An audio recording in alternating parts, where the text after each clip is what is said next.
Hello, everyone, and welcome to episode 10 of The Meeting Place.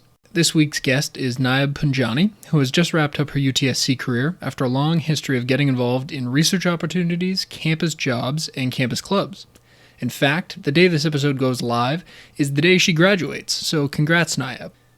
While at UTSC, she took a double major in biochemistry co-op and mental health studies with a minor in French, so she took quite a range of courses.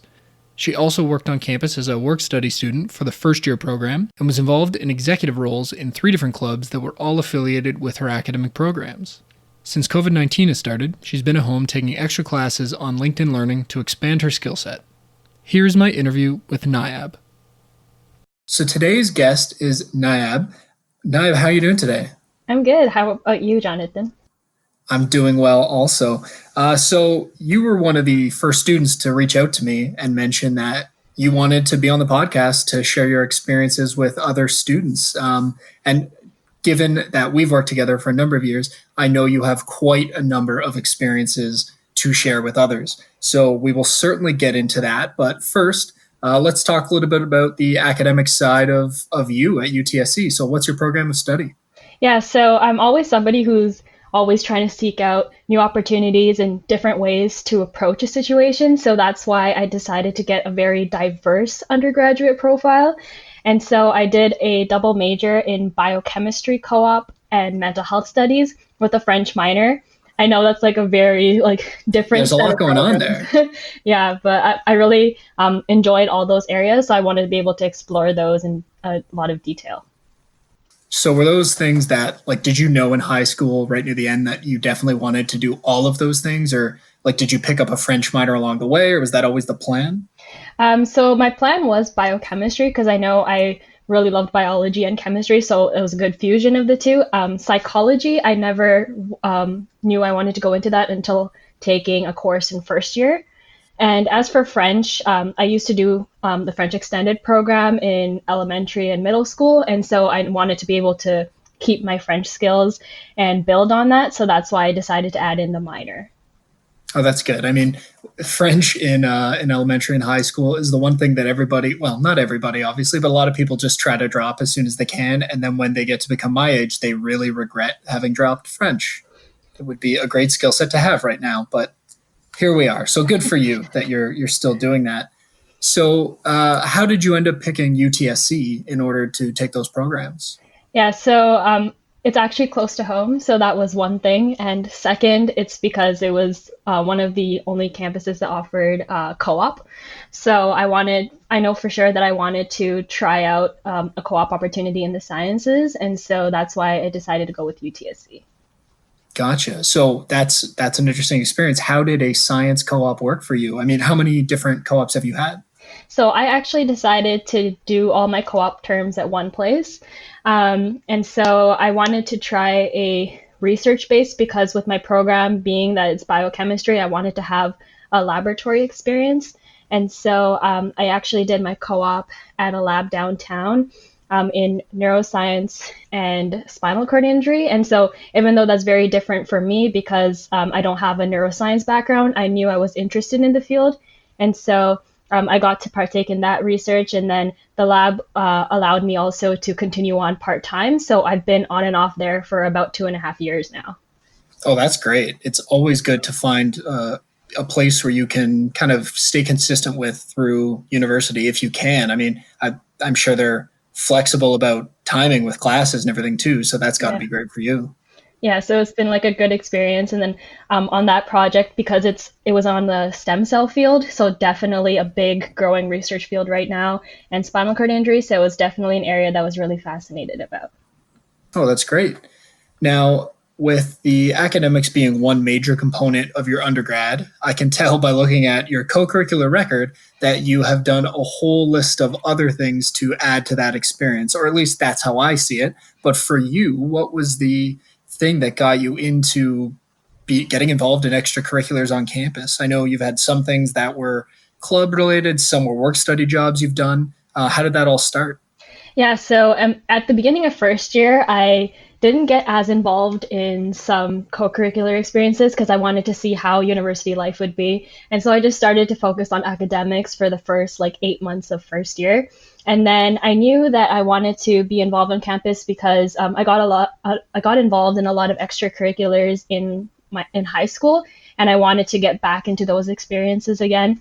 And so at the end of first year, I had to do a summer semester of courses because of co-op. And so I thought to try out a work study position. And that's when I did my first work study position with the Department of Student Life.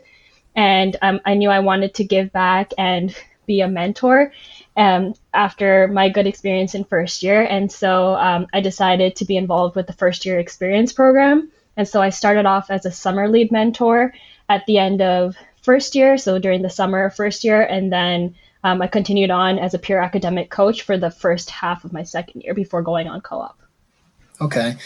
What you said at the beginning, that sounds very much like a typical student experience where you come in and you just want to focus on academics at first, right? Yeah. And I think something that's worth pointing out to anybody who's listened to any of these episodes is that's what so many people do. I know we're talked to a lot of student leaders who have tons of great activities they've been involved in, but finding the balance of where your academic priorities lie, how much you can do, and what you can add to that, that's really important. And obviously, that's the path you took.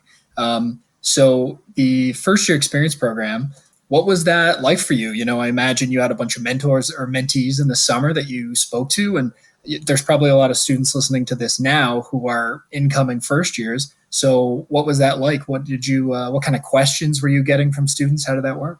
Yeah, so it was definitely a really like a fulfilling experience. So I had over 200 students that we would reply to, answer their questions. We usually had weekly emails being sent out with key resources, and then I would just address any of the questions for students. So I had a diverse group of students in like different programs. A lot of them were co-op students. And so I just tried to address their questions to the best of my ability. So that was a really big group of students, but it was great to have that interaction with students. And then when I went into the pure academic coach role, that was a more smaller group. I had about 12 students. And so it was more of that in-person interaction and planning meetings compared to just the online e-experience, which I think is more what we're going to see now with COVID. And so I think a lot of the e-experiences, and there's definitely people out there who are willing to help you. So if you have any questions, be sure to reach out. Yeah, no, for sure. We're definitely going to talk about COVID and how that's changed things, as it has pretty significantly. And we're a little farther into the summer now. We have a little bit better idea of how it's affected things. When the podcast started, it was early days, and we really didn't know how things were going to pan out. But not that we have a full, clear picture now, but at least we can plan for a future where universities are planning for online classes and maybe hybrid classes with some online, some in person. So, and that'll affect many different student activities as well. But going towards your upper years in university, second year, third year, fourth year, what was the progression of different organizations that you got involved in? Yeah, so in second year, I started out, I wanted to start getting involved with some clubs on campus. So I got involved with Doctors Without Borders, or Friends of Doctors Without Borders.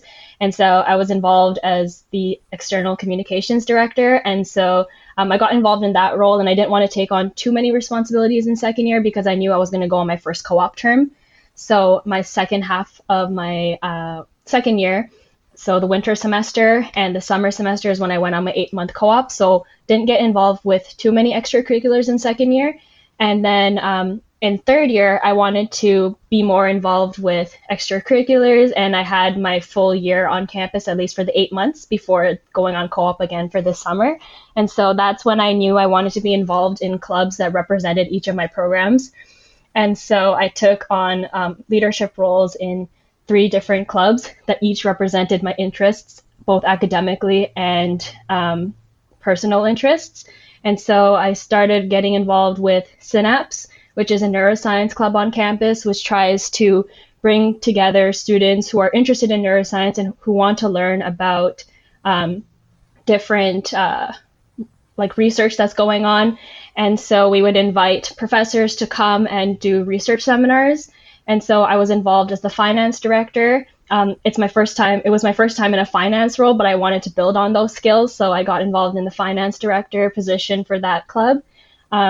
I also got involved with Co-op Students Association because after my positive co-op experience, I wanted to help co-op students transition into their co-op roles. And so I was involved as the science director for that club. And then I also got involved with the French Departmental Student Association, or FDSA. And I was involved as the senior year representative, so helping oversee the third and fourth year French classes. And so those were really positive experiences, and again, tried to represent my 3 programs and interests. And then in fourth year, I got involved with those 3 clubs again, clubs and DSAs, but I progressed to more senior leadership positions where I was the president of Synapse, as well as the Arts and Science co-president of Co-op Students Association. So I took on 2 president roles in my fourth year, as well as the vice president of academics for FDSA. Okay, so definitely a lot of work to do in that year. Yes. I'm curious, something you said really piqued my interest about becoming the finance director or VP finance, whatever the title was, and not really having a lot of experience in that. I think that's something worth really kind of digging into, because that's the great part about clubs, right, on campus, is that you don't have to be an expert or a professional to get involved in something. There's a level of, you can join it and try it and learn something new from it. It's low risk in many ways, low risk, high reward, because so many people will get something great out of it. Like you personally would get something out of it, and all the members of the club who got to go to these successful events that were well managed, they got something out of it. And what the worst that could have happened would have been, well, we had to find some extra funding to make things work out for your club, right? So it's great that so many of those opportunities exist. And yeah. I mean, we just talked about 3 separate groups that you were involved in, and we ended last year with like 280 clubs or so on campus. So that same VP finance type role exists for 279 other organizations. So there is plenty of chances for people to get involved if they want to learn a similar skill set. Yeah, I definitely, I think that finance director position, it really allowed me to build on those skills. And I'm glad that I got that opportunity because I was really interested in the club itself and their goal on campus of trying to bring neuroscience research to light for students and actually helping them learn about that. And so even though my role was finance director, I was also still given the opportunity to also help with planning events. And so even though your role might be for one specific responsibility, you still, through clubs, you're given the opportunity to try other aspects and also be involved in event planning. So you get to build a lot of different skills regardless of your position title. Yeah, definitely.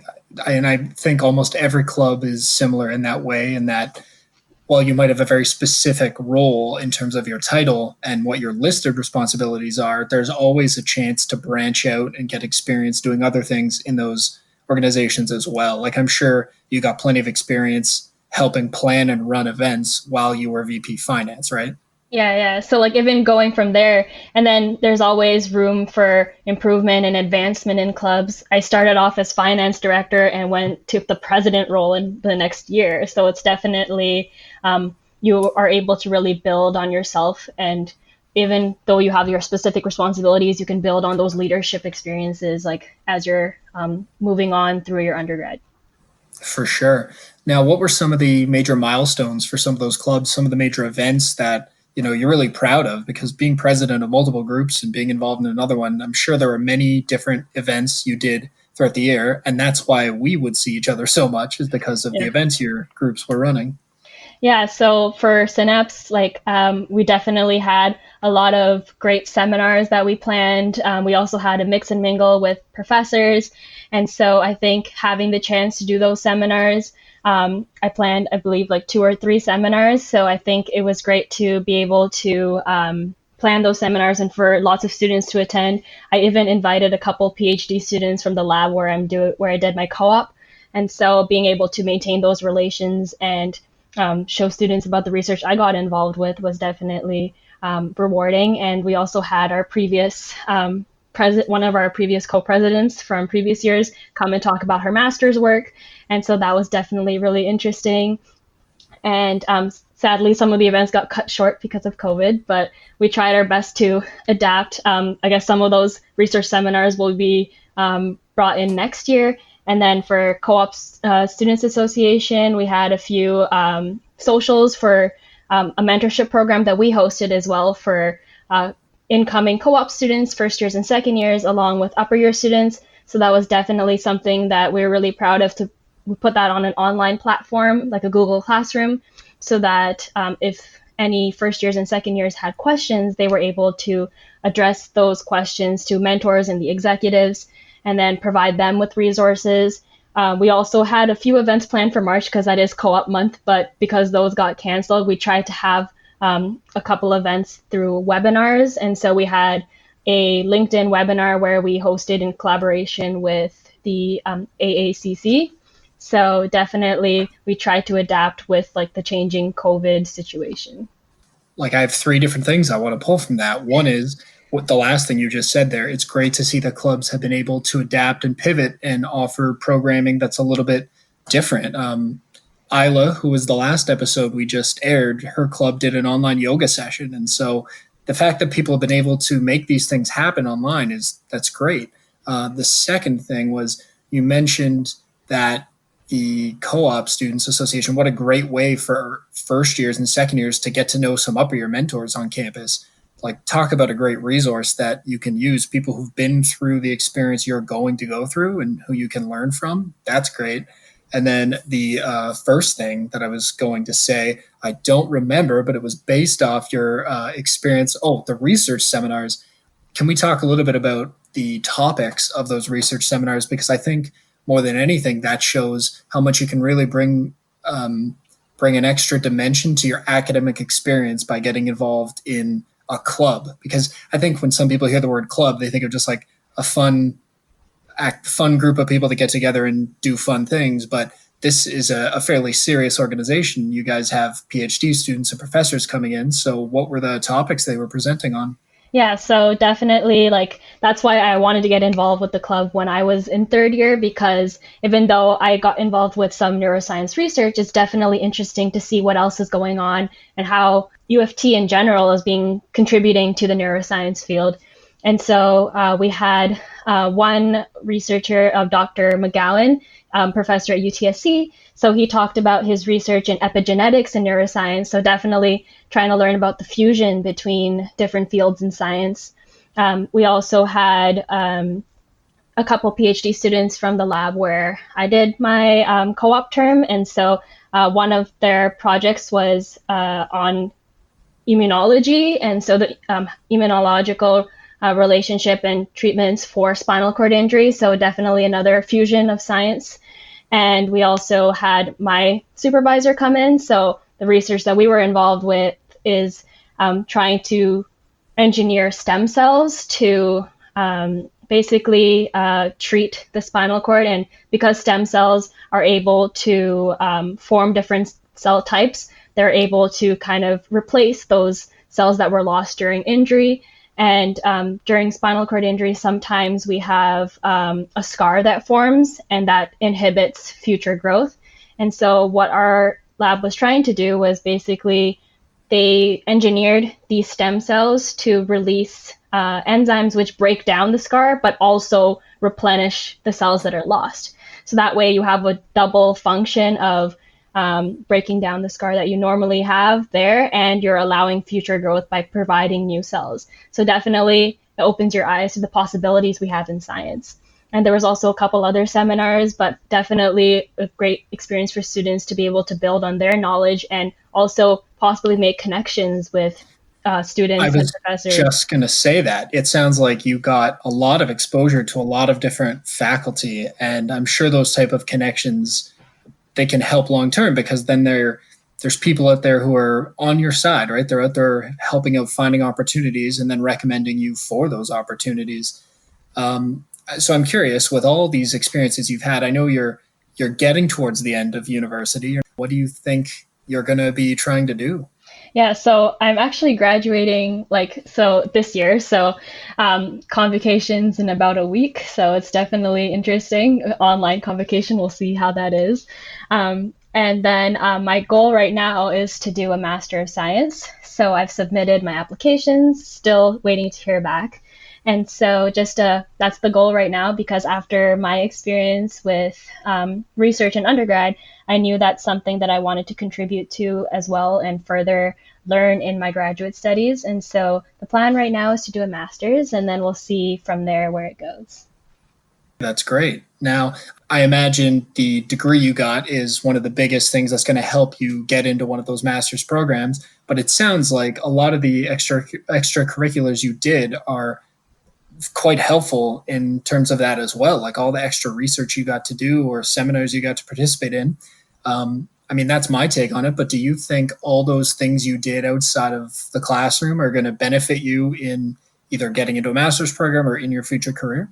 Yes, I think definitely those experiences have allowed me how to have shaped me as a person. I think because extracurriculars in particular, they build on those soft skills, those interpersonal skills, which are definitely really important in any workplace, whether that be going to further education and graduate studies or even just going straight into the workforce. So I think those leadership experiences, especially in my fourth year, allowed me to build on those experiences and build my leadership and interpersonal abilities. Also, being able to go on co-op, definitely, I think if students have a chance to do co-op, it's definitely really beneficial because it gives you that hands-on experience. And through that, I was able to do a few poster presentations. And so that's really important for science to be able to present and communicate our research. And so I got to participate in that. And also recently I submitted a poster for the UTSC Undergraduate Research Poster Forum, and that's hosted by the UTSC Library. And I was fortunate, I'm honored to have been awarded the first place. So definitely, I think. Oh, fantastic! Thank Congrats. you. Yeah, thank you. Yeah, so I think being able to even have the chance to do research in undergrad is really beneficial, whether that be through a work study, a thesis course, or even just co-op is really beneficial because a lot of, especially in the sciences, a lot of programs might ask for some previous research experience, and it's good to show that you have experience beyond the classroom. And then a couple other resources that I found beneficial in my undergrad were the UTSC Makerspace. So it's hosted by the library.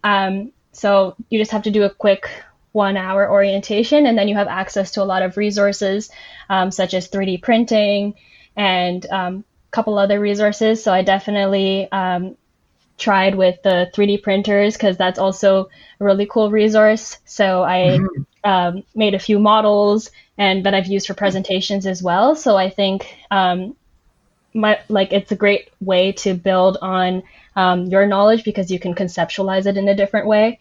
And so I think try to make use of all the resources you have at your disposal.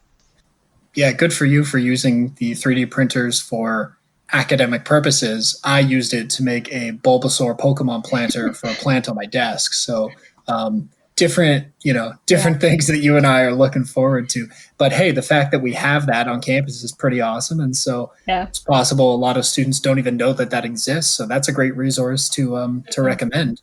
So yeah, you're really wrapping up your university experience with some great final things that have happened to you. But then there's the other side of things, which is what you mentioned. Convocation is next week, and you don't really get to have that traditional convocation experience because the world is a little chaotic right now. And so we mentioned it earlier, COVID-19, and that has unfortunately caused the university to not be able to have in-person graduation. So as a graduating student, what has that whole experience been like for you to find out that, things are not going to be the way you thought they were going to be? Yeah, it's definitely a very different experience. I know every graduating student looks forward to convocation, and so it is sad that we won't be able to have that in-person experience. But I think definitely still being able to celebrate it in an alternative format is still beneficial in and of itself. And so I'm glad that we're still having online convocation. I'm still looking forward to see how that is. It's definitely going to be very different. But and I know that depending on how the situation is in September, hopefully in the fall semester, we'll be able to have some alternative in-person ceremony. I think that's still on the table. So hopefully that is something we're still able to do and to have that in-person convocation. But definitely, I think with COVID-19, it's definitely thrown everybody's lives into a bit of a spiral to kind of plan everything and based like not only the academic side, but even future plans as well. Yeah, definitely. I mean, so many students right now would be working summer jobs that might not even exist right now. And even if we take it back 6, 8 weeks, I guess even a little more than that now, it's hard to remember how long this has been going on for, but the university ended up having to move classes online at the end of the term. And I know that was a weird experience for so many students because now instead of getting up every day and going to the campus, you're stuck at home and you've got to study wherever you can find space and try to find things just personally to keep yourself grounded during that time. So, what was that like for you having to transition to just all online classes, in particular for somebody in a program like yours? Did you have any labs that you had to not have anymore? Yeah, definitely. I had like one lab course, and we were lucky that we only had one remaining lab for that course. So we just didn't do that last lab, but we still ended up having the data from previous years. So we used that for analysis. And so we still got to build on the majority of the laboratory skills through our previous labs. So it was just that last lab. It was a bit harder for more discussion oriented course, like fourth year courses, where we had discussions and presentations. So those were very different in terms of the whole experience for those courses. And even in my fourth year French course, it was an oral communication course. So we had to record our presentations. And so it was definitely very different. Even for the research poster forum, it was moved to an online format. So we had to record our presentations as well. So it was definitely, I'm glad that we were able to adapt to that and have the online transition. It was definitely rough for the first week or so, but I think after that, we were able to kind of get a hang of it. Well, that's good. And what about personally? I know so many people have taken some of the extra time that they feel they have now to pick up an old skill or pick up a new skill and do something to just get rid of the daily norm of being in front of a computer all day for classes or work. So what is it that you've found to help you get through this? Yeah, so definitely been de-stressing a bit, catching up on those TV series, and I personally like sketching, so trying to do a little bit of art on the side. I also wanted to build on a few new skills, and so I went to the Get Hired conference. So AACC has a Get Hired conference every year, and so it was obviously online this year. And so one of the resources that I learned about was LinkedIn Learning, which is offered by U of T, and I think it's free until September. So it used to be lynda.com, but now it's LinkedIn Learning. I was going to say, Yeah. I think, that was the same company, right? Yeah, so I've been on like LinkedIn Learning and Coursera, and I've been doing a couple additional skilled courses. So for me personally, after having a French background, I wanted to learn Spanish. So I've been trying to do some intro Spanish courses. And then I know that programming is something that's a really well-demanded skill right now. So I've been trying to do a little bit of programming and a couple additional skills to build on during this time. Well, good for you. You're just doing everything I said I would do that I haven't done at all yet. So I thought I would be an expert investor in the stock market by now, but I still don't know anything. So yeah, I've definitely not used this time as well as maybe I should have to learn that type of new skill. But it has been good to catch up on TV shows and stuff. What type of shows have you been watching? Yeah, so I'm somebody who really likes like action mystery, and so I've like the person who likes a couple shows. Like I've watched a lot of like Sherlock and like the mystery oriented shows, and so somebody suggested to me Brooklyn Nine-Nine, which is just like So good. yeah, it's so good. And so So good. I like just finished that, and so I'm trying to find a couple other TV series. I usually watch a lot of the med dramas, and I haven't been really like caught up on those, so I might just catch up on those. But like Brooklyn Nine-Nine, definitely I would recommend. Yeah, someone earlier today mentioned to me Grey's Anatomy, which I know is in its like 16th season for medical dramas. So I watched that for a few seasons back early on in the run, and I just can't believe it's still on TV. How can they find that many new storylines? It's wild. Yeah, I personally have not tried Grey's Anatomy, but yeah, I know it's a lot of seasons to go through. Yeah, it's it's a little less medical, a little more drama. I Yeah. think there's a lot of plane crashes and ferry crashes and bombs in the hospital. Way more stuff than should ever happen to one hospital, I think. So Yeah, I think that was the reason why I personally did not go on that to try like Grey's Anatomy because I think it was a bit more on the drama side. So I usually try to find something that's a little bit more like technical med oriented. But I've been a lot of more of the high action type TV shows. So like in addition to that, now that I think about it, a couple other shows that I've been looking into, it's like 911 and like a couple of the um, first responder shows. So definitely mm. like action thriller. Is that Rob Lowe show? I'm not quite sure. His is he's in Houston or somewhere in Texas, and he's an EMT or something like that. Yeah, I think this one's like, is it New York based? I'm not quite sure. I But think I know what you're talking. I think I've seen the commercials for it. yeah, So yeah, New yeah, York or LA. well, Rob Lowe has one. If you haven't seen it before, so Okay. he's an EMT. Sounds like Cool. some sort of medical drama. Well, thank you so much for sharing all of your experiences today. I imagine there's going to be a lot of students who hear this who realize that even if they don't want to get involved early on, that won't stop them from getting involved later on in university. And you've given them all these great free resources they can use. So, again, thank you so much for that. And hopefully, fingers crossed, you hear about your master's program soon. Thank you so much for having me. No problem. Have a great day.